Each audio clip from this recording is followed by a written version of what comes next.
आपण सगळ्यांनी एक गोष्ट जाता येता आपल्या कानावर पडत असते, ती गोष्ट म्हणजे जितके कायदे आहेत तितका त्याला पळवाटा देखील आहेत. असं आपण कुठे ना कुठेतरी नाक्या-नाक्यावरती एक वाक्य अधूनमधून ऐकत असतो आणि ती गोष्ट देखील खरी आहे. ह्याचं कारण असं आहे, की नुकतंच एक कर्नाटक हायकोर्टाने एक जजमेंट पास केलेलं आहे. म्हणजे न्यायदान केलेलं आहे. ते न्यायदान असं आहे, की आता जो बलात्कारासारखा जो गुन्हा आहे, हा बलात्कारासारखा गुन्हा हा अतिशय गांभीर्याने घेतला जातो आणि त्याच्यावर शासनाची किंवा शिक्षेची तेवढीच गंभीरपणे तरतूद देखील केली गेलेली आहे. परंतु जर का बलात्कारासारख्या गुन्ह्यामधून जर का एखाद्या आरोपीला पळवाट मिळत असेल, तर याच्यावर कितीतरी वेळा विचार करावा लागेल. कायद्यामध्ये काही अजून त्रुटी आहेत का याचा देखील विचार करावा लागेल. तरी नक्की घटना काय होती आणि कोणत्या प्रकारचा जजमेंट पास केलं होतं, त्याच्या अगोदर आपण एक कायदा बघणार आहोत, ज्याला पोस्को म्हणतो.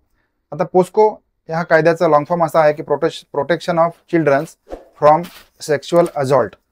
म्हणजे थोडक्यात मराठीत म्हणायचं झालं तर लहान मुलांचं किंवा मुलींचं त्यांच्यावर होणाऱ्या जे लैंगिक अत्याचार असतात त्यांच्यापासून त्यांना संरक्षण मिळालं पाहिजे, अशा स्वरूपाचा कायदा 2012 साली अस्तित्वामध्ये आला. त्याच्यामध्ये भारतीय दंडविधान कलम नंबर 375 आणि 376 याच्या अन्वये आरोपीला 7 वर्ष ते आजन्म कारावासाची शिक्षा त्या ठिकाणी मेन्शन केलेली होती.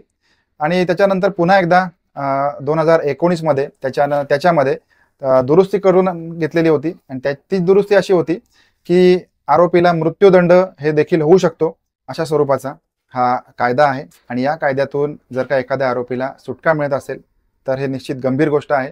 आता ही सुटका त्या आरोपीला कशी मिळालेली होती, त्याने काय गुन्हा केला होता, हे आता आपण थोडक्यात बघणार आहोत. 21 फेब्रुवारी 2023 हा दिवस होता आणि ही अल्पवयीन मुलगी शाळेमध्ये जात होती. शाळेमध्ये जात असताना एका निर्जन स्थळी गेल्यानंतर या आरोपीने तिच्यावरती लैंगिक अत्याचार केलेला होता, बलात्कार केलेला होता.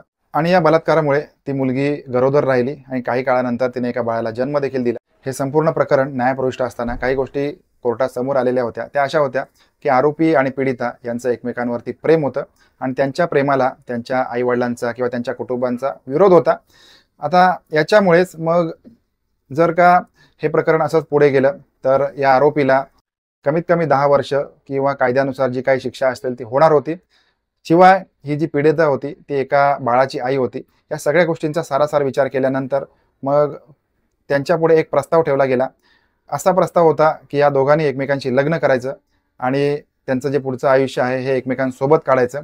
जर का मध्येच या आरोपीने त्या आईला किंवा त्या बाळाला दगा दिला, त्यांना सोडून गेला, कुठल्याही प्रकारे त्रास दिला, तर पुन्हा एकदा त्याच्यावरती गुन्हेगारीचा खटला चालवला जाईल, अशा स्वरूपाचं जे न्यायदान होतं हे कोर्टामार्फत केलं गेलेलं होतं.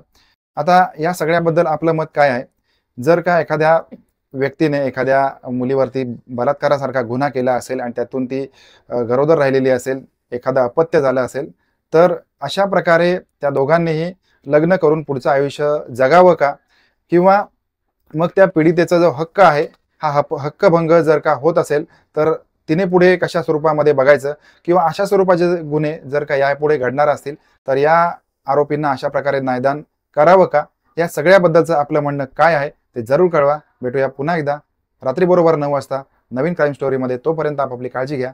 धन्यवाद.